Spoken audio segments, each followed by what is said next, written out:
pluie battante martelait les fenêtres de la vieille maison, ajoutant une couche d'humidité glaciale à l'atmosphère déjà oppressante. Thomas se retourna dans son lit, incapable de trouver le sommeil. Il avait emménagé dans cette demeure, isolée à la campagne pour fuir le stress de la ville, espérant que le silence et la solitude l'aideraient à se recentrer. Mais depuis son arrivée, une étrange sensation de malaise ne le quittait pas. Cette nuit-là, l'air semblait encore plus lourd que d'habitude. Les murs de la maison, autrefois rassurants, paraissaient maintenant se resserrer autour de lui.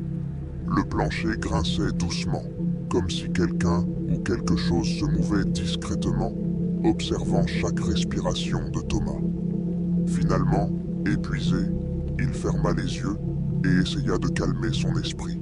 Il avait presque réussi à s'endormir lorsque le grincement du bois se fit plus prononcé, plus proche. Thomas ouvrit les yeux, son cœur battant à tout rompre. Le noir de la chambre était épais, à peine percé par la lueur des éclairs à travers les rideaux.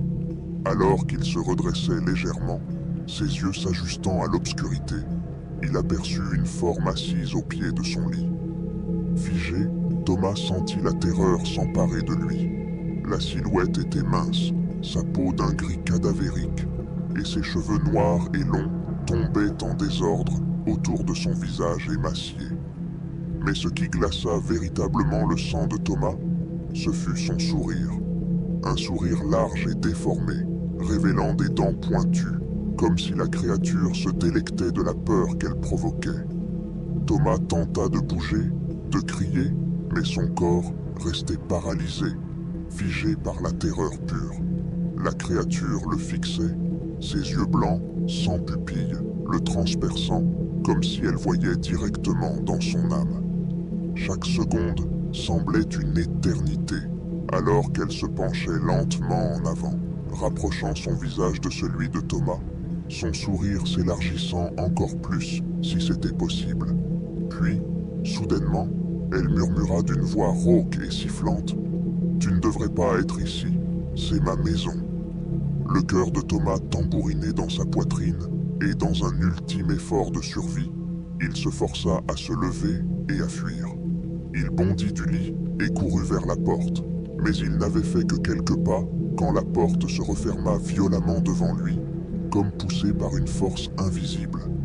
Il se retourna, et la créature était maintenant debout, à quelques centimètres de lui, ses yeux fixés sur lui avec une intensité meurtrière. La panique prit le dessus, et dans un acte désespéré, Thomas attrapa la lampe de chevet et la lança en direction de la créature. Mais elle ne réagit pas, l'objet passant à travers elle comme si elle n'était qu'un fantôme. Le sourire de la créature se transforma en un rictus effrayant, et elle avança d'un pas. La vision de Thomas se brouilla, son corps se dérobant sous lui. Il sentait la terreur envahir chaque cellule de son être. Puis, tout devint noir. Lorsqu'il se réveilla, il était encore dans la maison, mais tout avait changé. La lumière du jour filtrait à travers les fenêtres, mais la pièce semblait plus froide, plus sombre. Les souvenirs de la nuit précédente revenaient lentement, et il se rendit compte que quelque chose clochait. Il essaya de se lever, mais son corps ne répondait pas. La panique monta en lui, alors qu'il tentait désespérément de bouger, de crier, mais rien ne fonctionnait. Puis, il la vit. La créature était toujours là, mais cette fois, elle n'était plus à l'extérieur du lit. Elle était en lui, fusionnée avec lui. Il pouvait sentir sa présence, son esprit tordu se mélangeant au sien, emprisonné à jamais dans cette maison qui n'était plus la sienne, mais la leur. Les jours suivants, lorsqu'on retrouva la maison, vide. Pas de traces de Thomas, seulement ce sentiment oppressant, cette froideur qui semblait habiter les murs.